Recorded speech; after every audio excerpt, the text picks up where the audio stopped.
Ah, friends. Yes, you get me at a great moment because late last night I got home from my first job since COVID. I think 19 months is what I've been saying.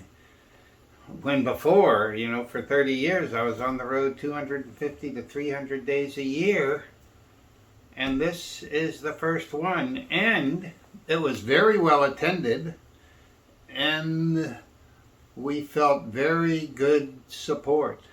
I was very lucky to have my assistant Derek, who came with me to make sure with my prosthesis that everything went well, and he helped with the technology, and he helped during the question period as well. It was mostly women, health professionals, a lot dealing with very difficult problem children. And I loved it. It's really, at least for me, important when you give a talk to get the kind of feedback I got yesterday and see the kind of enthusiasm, because, it's not really a job for me. I want a different personality in the practice of medicine. And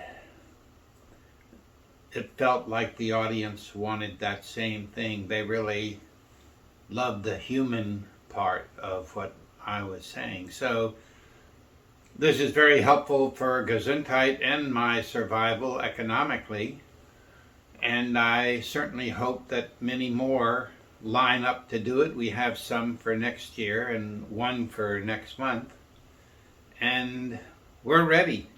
I did a pretty good job of social distancing, but to tell you the truth, it was living a life of joy. And I know of all the things that I've taught in these many years on the road, that joy has been one of the strongest hungers, because people struggle. The number one prescribed medicines are antidepressants, which you've heard me say means they're anti-loneliness medications.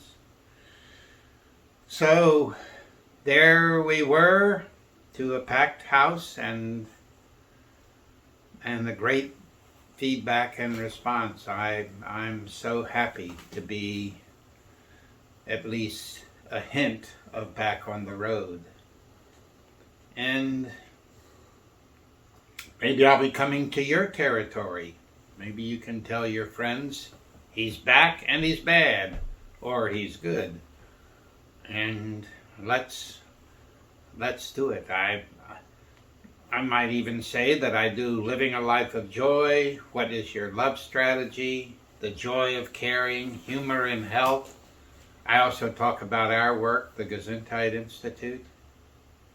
So I'm there for you to make the delivery of health care a beautiful, warm, and tender experience.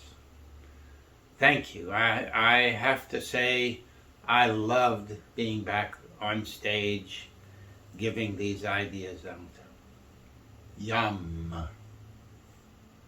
Over $2,000 has been raised for Fondly Finally, and if you are unfamiliar with that direction, we have thought that why don't we finish the teaching center, which I think we're saying is $2.5 to $3 million, and there we can have a full-time doctor and nurse living, doing primary care medicine, and this big space to do our teaching in. It's really an exciting part, and I so ask all of you who love me and our work to please, let's help make that happen. It's time for some really exciting and good newses in the practice of medicine right now. Fondly, finally. Let's go there.